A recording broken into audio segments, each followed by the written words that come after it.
Did you know that colorectal colorectal cancer is one of the most preventable cancers, yet it remains the second leading cause of cancer-related deaths?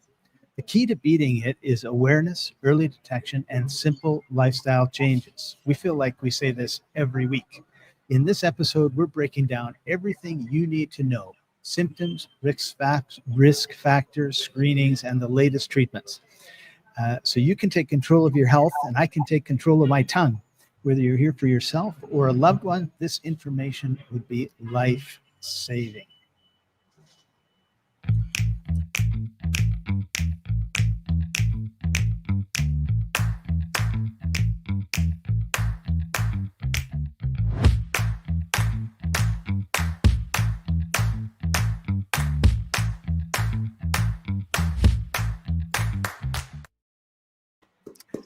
Welcome, everybody. This is the Life Enthusiast online radio and TV network, restoring vitality to you and the planet. I'm your co-host, Scott Patton. Joining us, as usual, is Martin Patella and our number one fan, George Sheenan. How are you doing, everybody?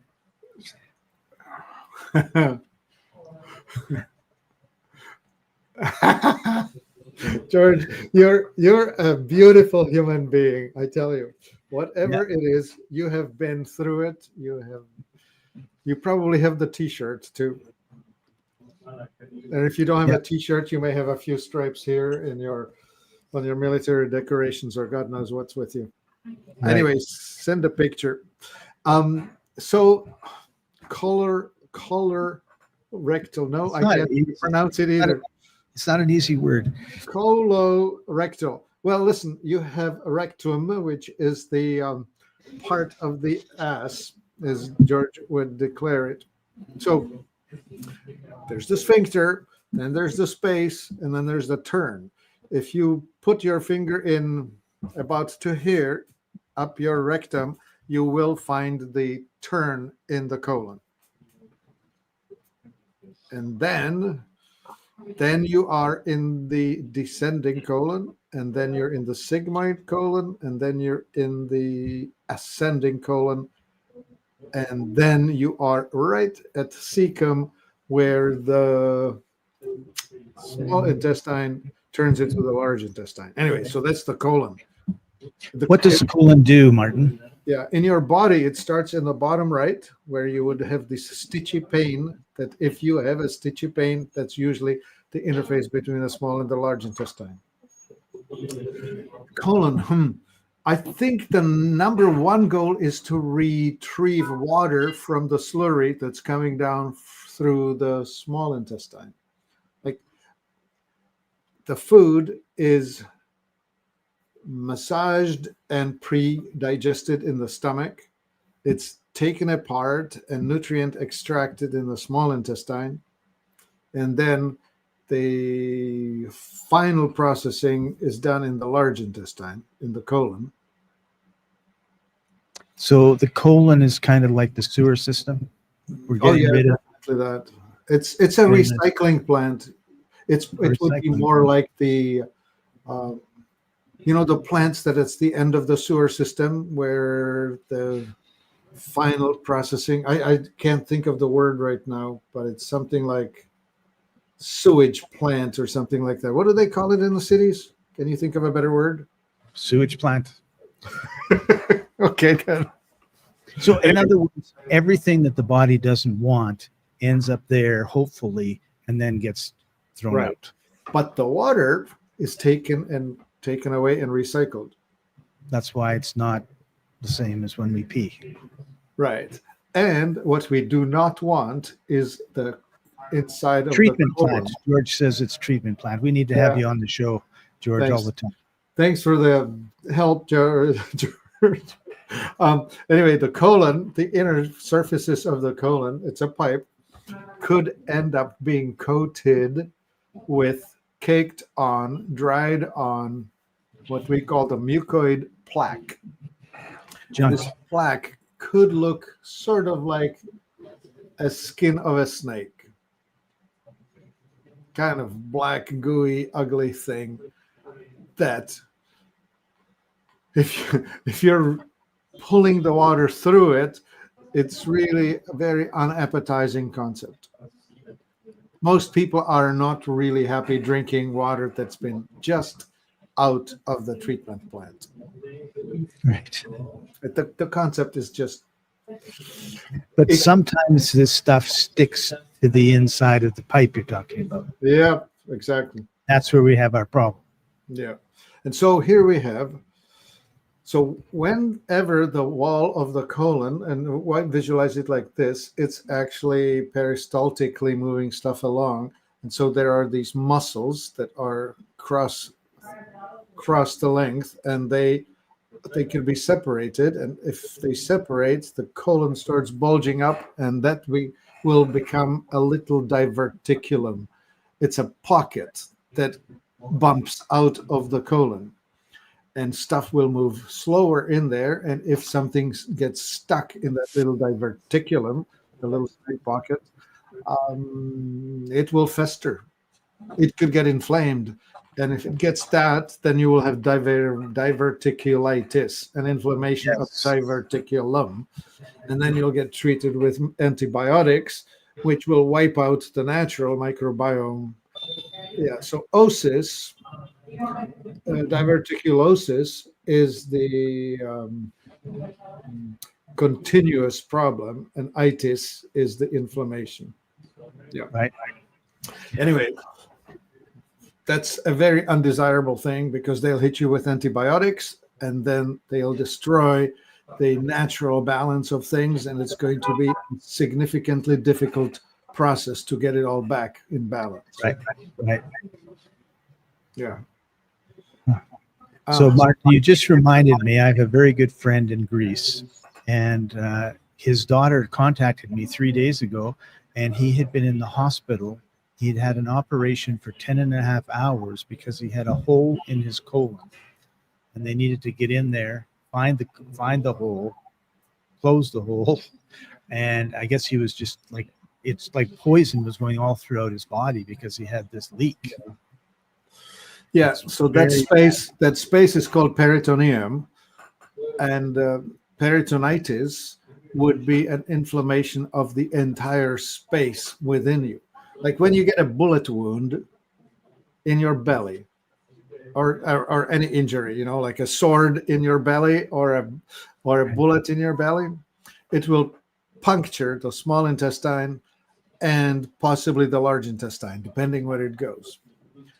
And now, remember, to describe the tube that starts at your mouth and runs through the stomach and intestine and colon and out, that's the dirty side. It goes within us, but it's actually the outside running through the middle. The best analogy to visualize it is an earthworm. An earthworm has a straight pipe that starts at the front end and runs through the middle, and you can see the dirt in an earthworm.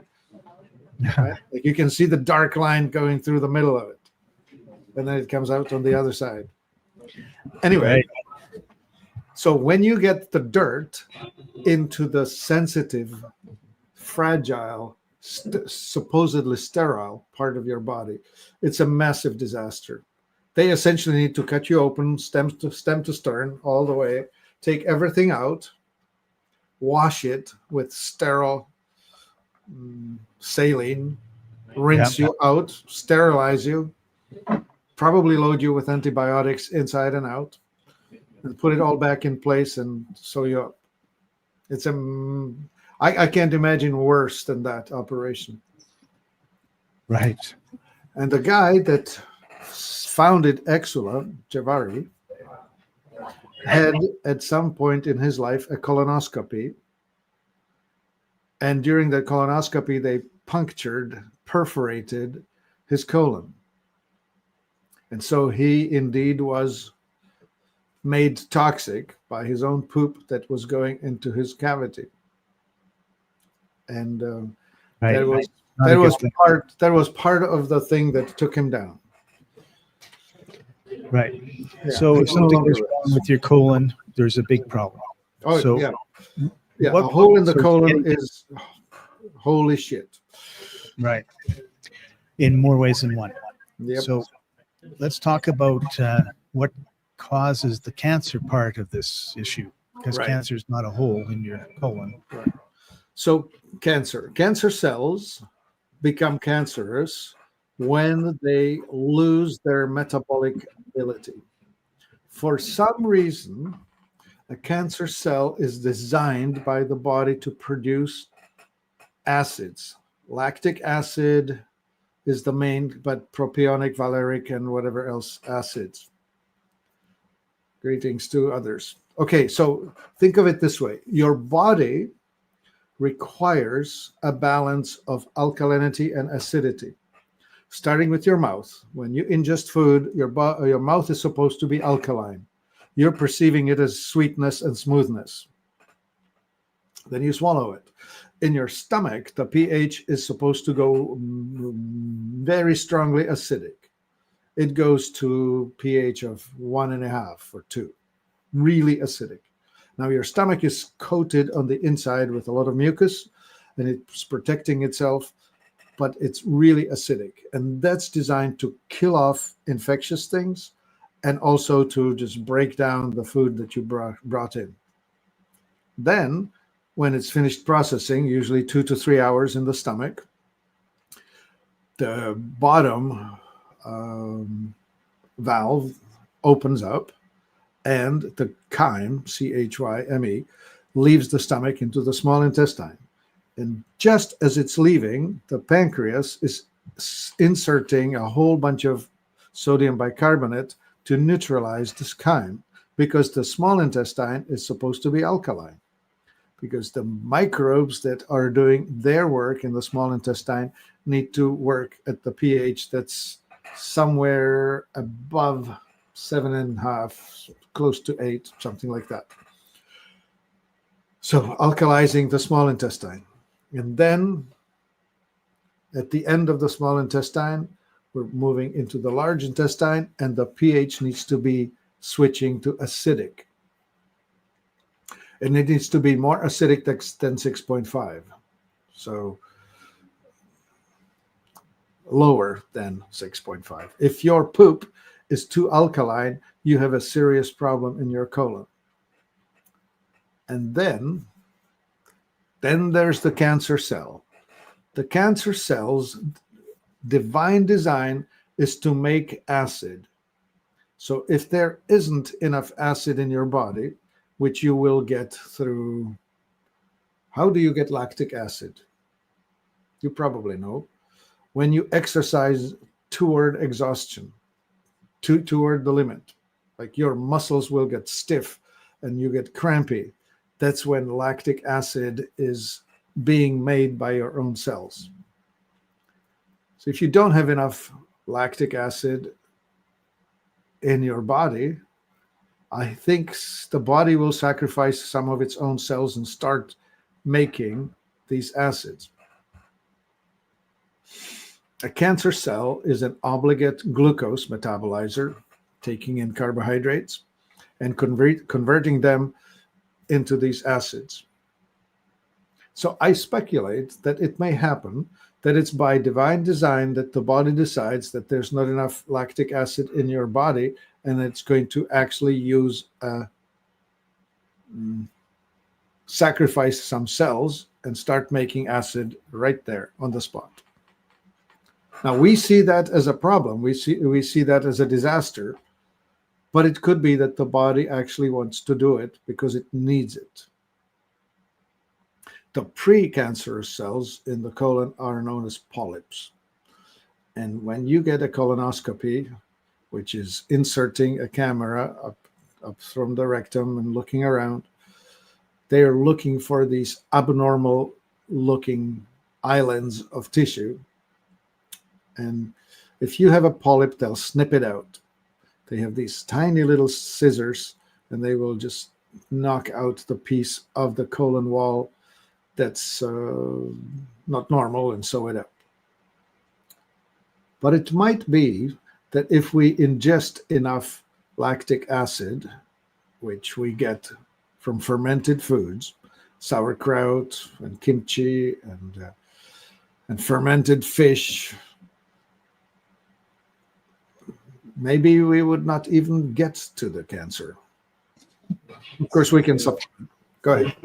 Right. I was going to bring up colonoscopies because there's been a fair bit of pushback against colonoscopies. Like I have some friends that have had it. They say, "Yeah, no big deal. You know, you drink this barium stuff, blah blah blah. I'm fine." And then there's other people who have gotten really really sick from a colonoscopy. So I'm kind of curious as to your opinion on it. Yeah. Well, so this device that they're sending up into your colon is a camera and a cutting tool, and it's on a flexible stick, right? So it's like something about the size of a garden hose being pushed up into your colon.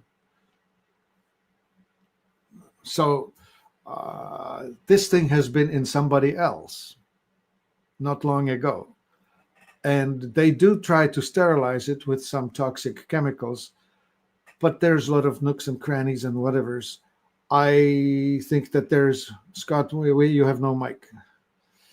Muted myself. Yeah. I mean, it's got to go up and around and everything else. So it's going to be. It's the fold and up and yeah, that's right. There was actually a study where they tested some of this equipment and they found a lot of bacteria that you don't want put in your body on it. It may be okay, right? We do at times make these what are they called? Transplants, fecal transplants from one person to another. But this is an involuntary transplant, and you may be getting a transplant from somebody sick, which is not. And that would explain why some people get really sick and some people have no problem, right? Because who knows what was on it each time. And also, you may be okay with that bacteria, and I might have a terrible time with it. Right. And it will probably depend on the pH of the internal terrain, how resilient it is, how resilient your inner terrain is, the bacteria themselves, and the balance of the acidity that you're able to produce. Yeah, all that. So George adds a comment here. He says, I drink chlorine dioxide 7 days a week. Yeah, we have the equivalent of chlorine dioxide. We call it Amazing Soak and Amazing O. It's a lot like that. It actually produces hypochlorous acid, and it's the chemical that helps to insert oxygenation into the tissues. Yeah, I use the Amazing O all the time, 4 or 5 drops. I just got my bottle of it, and I meant to, and you've told me this 100 times, Martin, but I wanted to ask you one more time, but since off the air, but since George brought it up and you brought it up, in a glass of water, like 8 ounces of water, how many drops would you put in? 4 drops per day is about a reasonable dose. So is that 2 drops in one glass in the morning and 2 drops in one glass at night? Sounds good. I put 4 drops into the pint of water that I'll drink through the night. Like I usually drink half the pint before I go and the other half sometime in the middle of the night, because that's how it works for me. Okay. All right. So the other thing that you mentioned that I want to bring up was you've got this camera going through and it's got these little snippets. So if you've got, like, let's say you have 50 polyps. Now they will usually find 1 or 2 at most. Only 1 or 2? Oh yeah, okay. Yeah. So, but even then, if you're snipping it, you are cutting away what separates the inside of your colon and your that's definitely an injury. Yeah, you're definitely cutting into the wall. Yeah, which is not a good thing. No. Well, with the hopes that it will heal over and all of that. Anyway, it's the hopes that the solution that they use on the device will be able to contact all of the surfaces, which is what usually does not happen. As a piece gets missed. Right. Yeah. Well, anyway, let's go back to the theme of the day, which is colorectal cancer. So if you have cancer right in the rectum, that's the last piece about this deep of your anus and in, you have likely a problem because you won't be able to poop. And you will notice it. You will notice either blood or deformation of the poop that's coming out. Like, Oh, this is when you've got the cancer, not afterwards. yeah. Once you start growing a tumor in there, it's going to start deforming the poop that's coming out of you.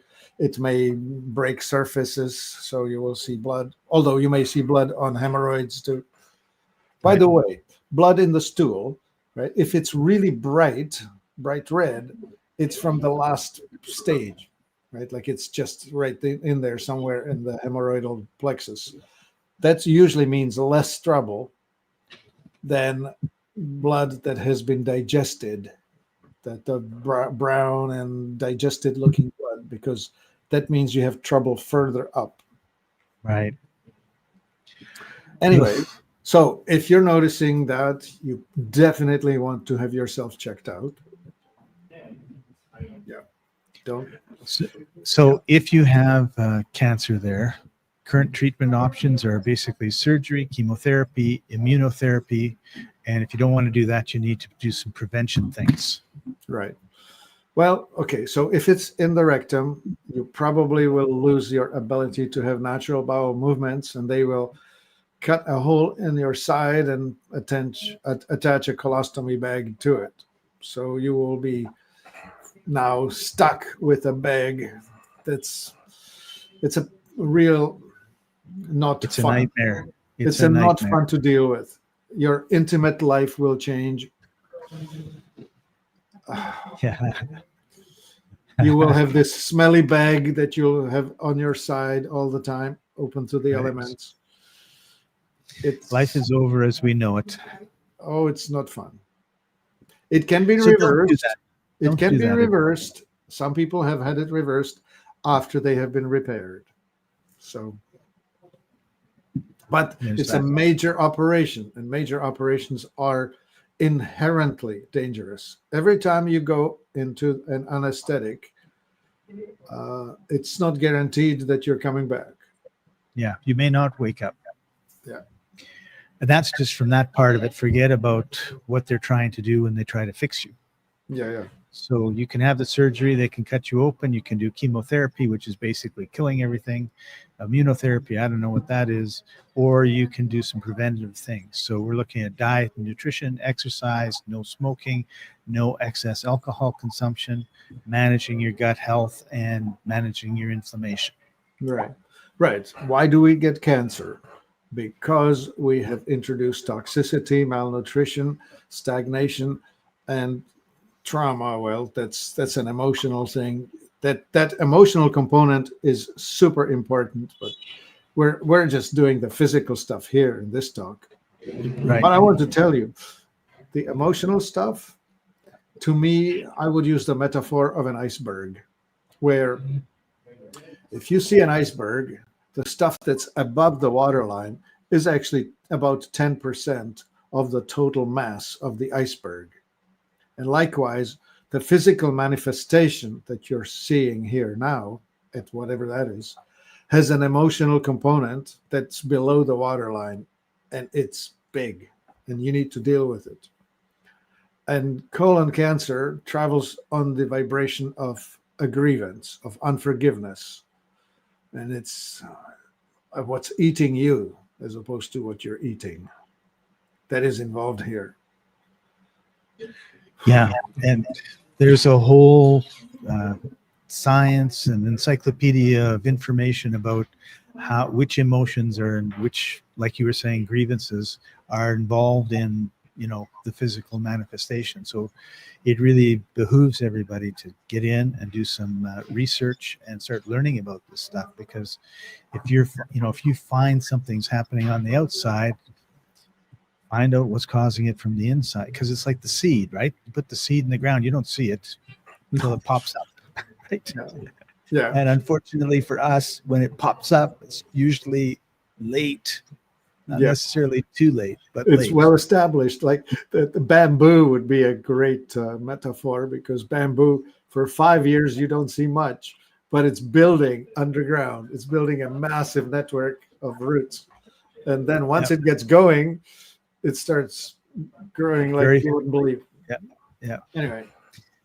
All right. So we've only got a few minutes left, Martin. So let's talk about one of the products that we have from Exela, the Strataflora, and how it can help. Yeah. Yeah, we do make Strataflora in our own shop. And the components in it include fiber, lecithin, which is an emulsifier and thing that makes things smoother. Fiber is there to absorb water and to increase the bulk. And then what we have in there is a whole bunch of oligosaccharides, primarily inulin, which is the food for the microbes. Remember, probiotics are like the seeds. Prebiotics is like the fertilizer in the inner garden. And you do need a lot of that. So Strataflora has both. We have the probiotic and prebiotic in it. And it's the microbes that you would find in sauerkraut, in kombucha, in kimchi, in yogurt, in kefir or kefir, depends on your pronunciation. And we also have in it a whole bunch of herbs that deal with the functioning of both the gut and the liver and the pancreas. And we also have in it antiparasitics. Parasites are underappreciated in America because they are really richly present in our environment. We don't like to talk about it, but they're with us. And they do cause trouble. So the Strataflora has enzymes, antiparasitics, minerals, and so on. The whole thing. We call it tongue to tail, or from the mouth to the anus.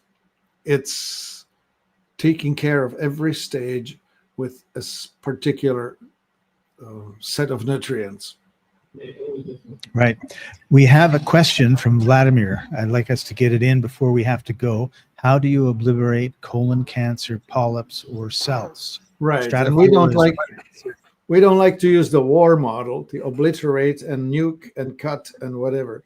We leave that to doctors. What you want to do is you want to build health. You want to build healthy terrain. So you need to make sure that you have enough fiber, you have good structured water, you have plenty of, what are they called? Oligosaccharides, which would be they're soluble fiber and insoluble fiber in your food. You need both.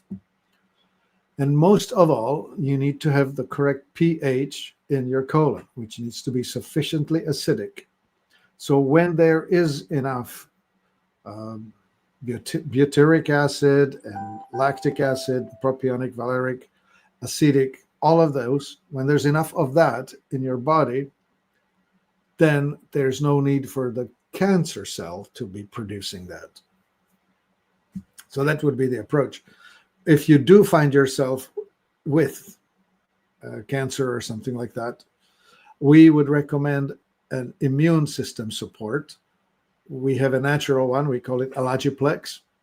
It's based on elagitannins, which are found in seeds. We carefully process it, but it has many more ingredients than just that. It has coenzyme Q10, it has graviola, it has, what is that thing called? Tahibo. Many names. Tahibo goes under 3 or 4 different names. Anyway, all of these things are helping the immune system to accelerate. It's called, what's the word for it, Scott? It's not coming to me.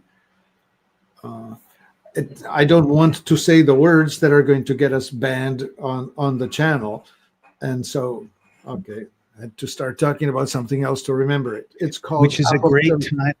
It's a great time to remind everybody that we're uncensored on Telegram, next t.me/lifeandco. We put a link to Strataflora into the comment section for everybody to be able to click on it. Go check it out. There's lots of information and research, but really head over to Telegram, and Martin doesn't have to worry about getting us both into trouble.